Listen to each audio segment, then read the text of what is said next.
Cabinet meeting की minutes sign करने और उन्हें ऑनरेबल एलजी साहब के पास भेजने से पहले मैं उन पे यहाँ तबसरा करूँ, गलत होगा। मैं सिर्फ इतना ही कहूँगा कि कोशिश की गई है, जिस तरह हमने लोगों के साथ वादा किया है कि हम इसको थोड़ा सा रैशनलाइज करें। कोशिश ये भी की गई है कि कहीं पे किसी के साथ नाइंसाफ़ी ना हो। हमने वक्त इतना लगाया क्योंकि ये मुद्दा ऐसा है कि इसके साथ सियासत करना बहुत आसान है, और आपने देखा भी है। जो लोग कल तक हमें ताने दे रहे थे कि आप लोगों ने रिजर्वेशन पे कुछ नहीं किया, आज हमें धमकियां दे रहे हैं कि अगर ये हुआ तो हम एहतजाज शुरू करेंगे। कैबिनेट ने अपने तरफ से कोशिश की है कि एक ट्रांसपेरेंट और एक फेयर प्रोसेस जो है हम अडॉप्ट करें। अब मामला ऑनरेबल एलजी साहब के पास जाएगा। जब तक फाइल उनके पास नहीं पहुंचती तब तक इससे ज़्यादा मैं इस पर कहूँगा नहीं। लेकिन एक चीज़ तो है सर, क्या आप माने हम माने कि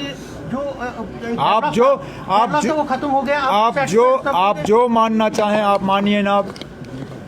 हमने इसमें इससे ज़्यादा डिटेल्ड एक्सरसाइज हम नहीं कर सकते थे। हर इशू को देखा गया, एक बार से ज़्यादा इस पे बहस हुई। ये शायद तीसरी या चौथी मर्तबा है कि मामला कैबिनेट के सामने आया। 6 महीने कैबिनेट की सब कमेटी, हमारे सीनियर कुलीग सकीना यत्तू साहिबा ने उसकी अध्यक्षता की।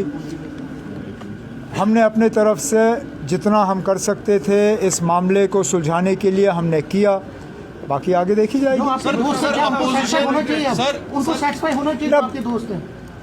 मेरे दोस्त जो हैं, जिन दोस्तों का आप जिक्र कर रहे हो, वो शायद ही किसी चीज़ से सेटिस्फाई हो सकते हैं।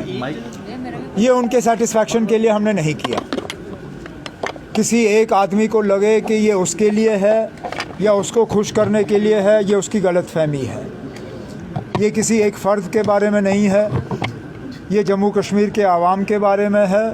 और हमारे तरफ से एक कोशिश कि जो हमने अपने मंशूर में एक और वादा किया था, कम से कम उसको हम मुकम्मल करें।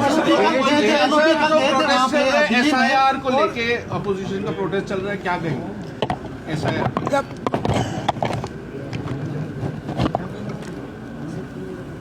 इलेक्शन साफ सुथरे हों, ट्रांसपेरेंट हों और किसी को शिकायत की गुंजाइश ना हो, ये इलेक्शन कमीशन की जिम्मेदारी है। अगर एसआईआर को लेके खदशात हैं तो इलेक्शन कमीशन को तमाम पॉलिटिकल पार्टीज़ को बुला के उन्हें समझाना चाहिए कि ये एसआईआर है क्या चीज़ और इसमें ख़तरा नहीं है। क्योंकि मैं उन लोगों में से हूँ, मैंने कभी मशीन की चोरी की बात नहीं की है। मैं आज भी नहीं मानता हूँ कि मशीन के ज़रिए इलेक्शन में चोरी की जा सकती है, लेकिन ज़रूर कहीं ना कहीं इलेक्शन को मैनिपुलेट किया जा सकता है। अगर आप देखें तो एक हद तक जो यहाँ पे डिलिमिटेशन की गई वो भी इलेक्शन मैनिपुलेशन था। आपने एक पार्टी को खुश करने के लिए जम्मू में 6 सीटें बढ़ाई, और बढ़ाई भी वहाँ जहाँ एक पार्टी को उसका फ़ायदा मिल सकता था।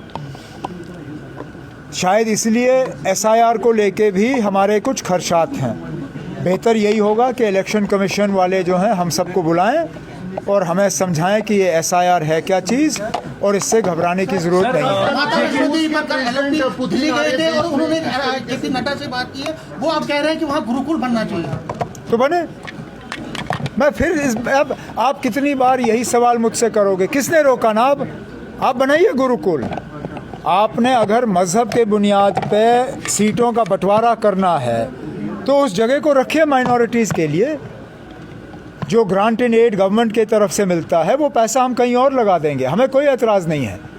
जो ज़मीन वहाँ अलॉट की गई उस ज़मीन की कीमत आप अदा करिए।